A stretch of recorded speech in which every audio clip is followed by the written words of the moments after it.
श्री सरस्वत्यै नमः।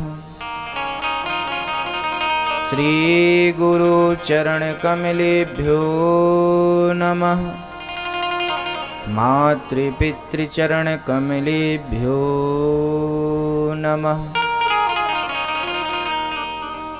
ध्येयं सदा परिभवग्नमभीष्टदोहम् तीर्थास्पदं शिवविरिञ्चिनुतं शरण्यम्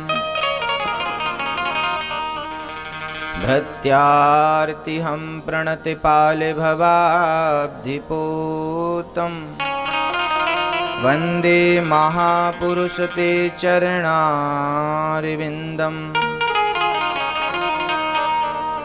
राम रामेति रामेति रमे रामे मनोरमे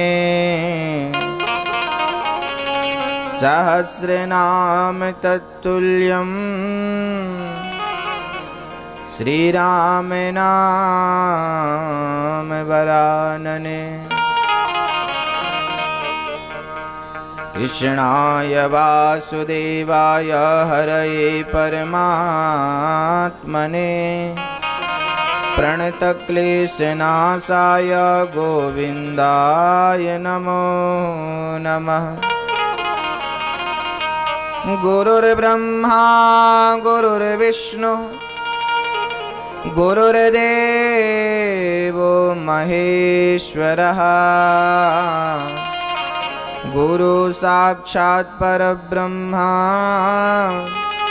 तस्मै श्री गुरुवे नमः।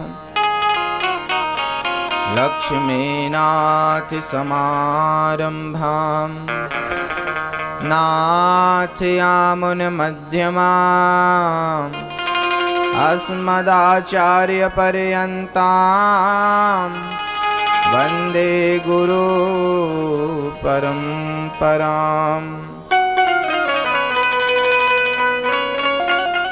नमस्कार गणराज को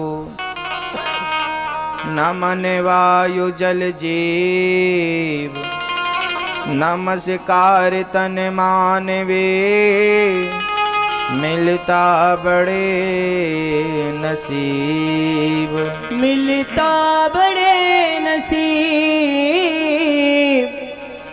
मिलता बड़े नसीब।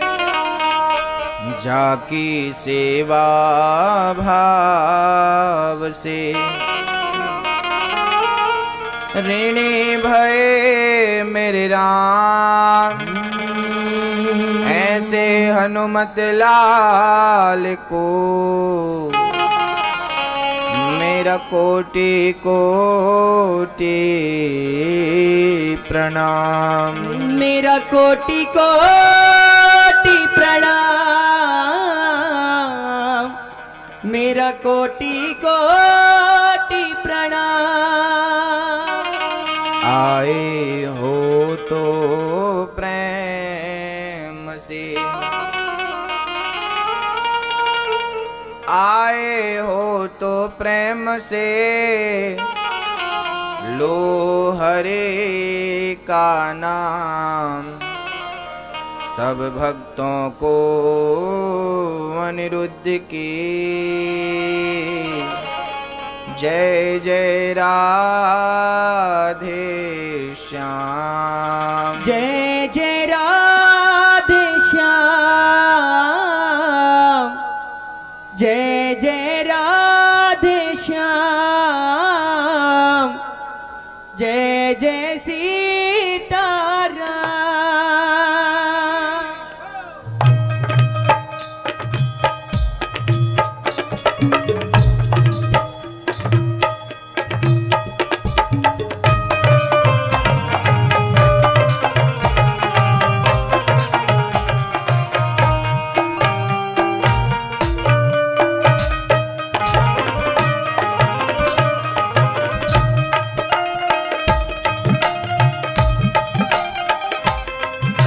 प्यार भरी ताली।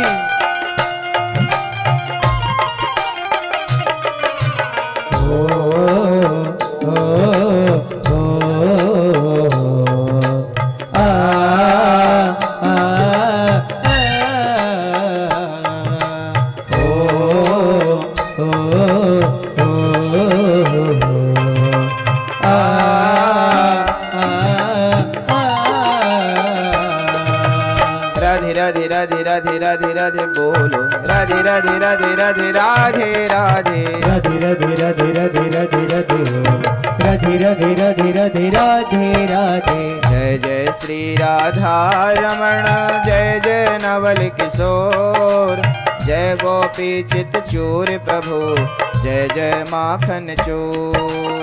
जय जय श्री कृष्णा हरि बोल, जय श्री कृष्णा, जय जय श्री कृष्णा, जय जय श्री कृष्णा। राधा मेरी मात है, पिता मेरे घनश्याम, इन दोनों के चरणों में कोटि कोटि प्रणाम।